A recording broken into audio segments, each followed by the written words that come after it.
जय मातेश्वरी, जय जगदम्बे। प्रिय दर्शकों, समस्त सम्मानित गण, देखिए आज मैं आपके भ्रम को मिटाना चाहता हूं।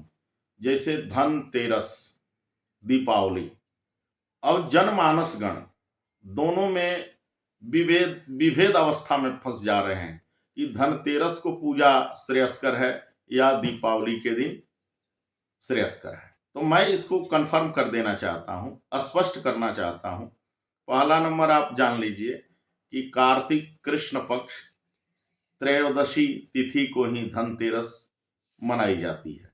यह मुहूर्त आपको 18 अक्टूबर 2025 को शनिवार के दिन मिल रही है, जो 18 तारीख को धनतेरस मनाया जाएगा। और धनतेरस क्यों मनाया जाता है कि आप सभी को मालूम है कि जब सृष्टि का लय हो गया था और सृष्टि का आरंभ होना था, जिस समय समुद्र मंथन हुआ, उसमें धनवंतरी नाम के वैद्य ने अमृत कलश को लेकर के वही आए। धनवंतरी महाराज जो वैद्य थे और देवताओं में वितरण किए, जिसे देवता लोग अमृत पी करके स्वर्ग को प्राप्त हुए।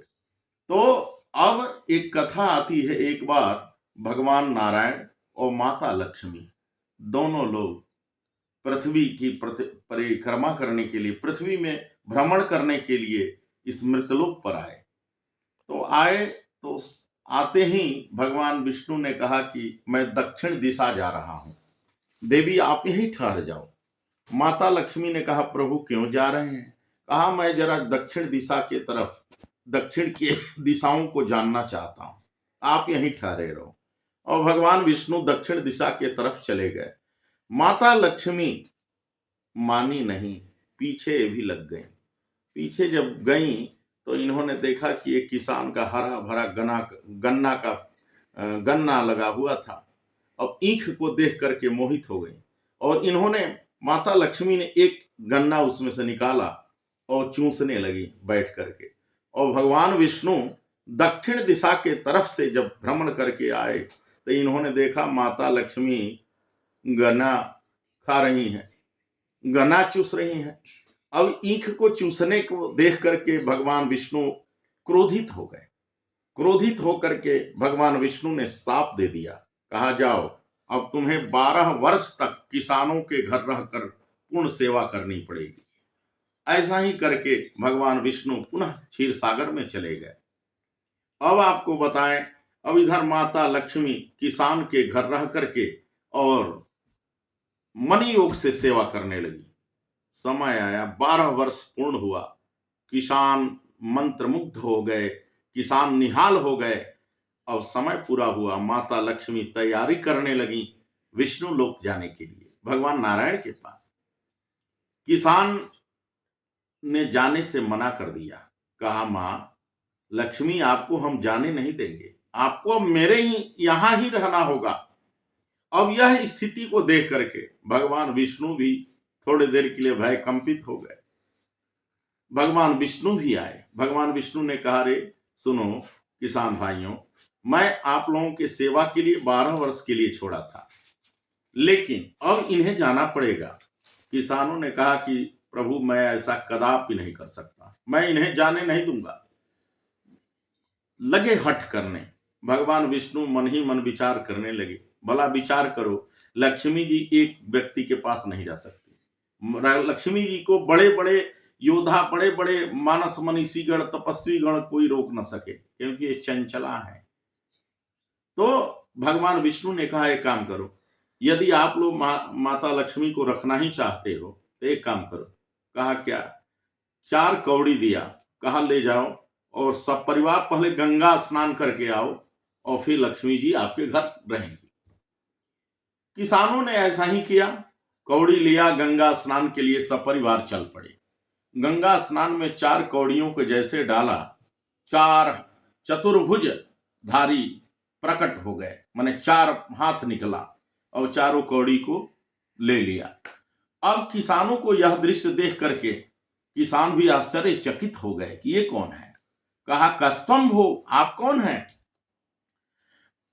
गंगा जी प्रकट हुई। गंगा जी ने कहा किसान भाइयों, ये कौड़ी किसने दिया था? कहाँ हमारे घर एक एक पुरुष आए हैं, बड़े पुरुष आए हैं, लक्ष्मी जी आई हैं, वो भगवान विष्णु हैं, भगवान हैं, लक्ष्मी जी हैं और उन्होंने ही दिया है। अब ये माता लक्ष्मी ने कहा, माता लक्ष्मी कहा, गंगा जी ने कहा एक काम करो, अब आप पुनः निर्धन हो जाओगे। कहा अरे अब क्या करना पड़ेगा? किसान भाइयों ने सोचा अब तो हम सभी धनवान हो गए थे, अब मुझे क्या करना पड़ेगा? गंगा मैया ने कहा एक काम करो, आप जा करके भगवान विष्णु से जाकर के कहो, उनसे आग्रह करो, निवेदन करो। अब किसान भाई आए, कहे कि मैं तो जाने नहीं दूंगा, क्योंकि हम सभी निर्धन हो गए हैं, आपने कौड़ी दे दिया, अब हम तो लक्ष्मी जी को कदापि नहीं जाने देंगे। भगवान पुनः विचार करने लगे। भगवान ने कहा एक काम करो, कल धनतेरस है, कल धनवंतरी जयंती मनाई जाती है, 18 तारीख को जो मनाने वाली है, 18 अक्टूबर को धनवंतरी के दिन आप लोग धनवंतरी वैद्य जी का पूजा करें और माता लक्ष्मी की पूजा करें। और माता लक्ष्मी ने वरदान दिया कि हम आपकी सारी किसान भाइयों सारी पूजा ग्रहण करेंगे, लेकिन अदृश्य रूप में ग्रहण करेंगे, हम दृश्य नहीं रहेंगे। और हम ये कामना करेंगे कि आप किसान भाइयों के वहां कभी धन लक्ष्मी की कमी न हो, कभी अन्न की कमी न हो, कभी आभूषण की कमी न हो, कभी वस्त्र की कमी न हो। और उसी समय से यह प्रचलन प्रारंभ हुआ कि दीपावली के माने माता लक्ष्मी को आने के पूर्व धनतेरस को दीपावली के शुभता के लिए, सुख के लिए, दीपावली जैसे कोई भी विशिष्ट मेहमान आता है तो 4 दिन पहले उसकी स्वागत की व्यवस्था की जाती है।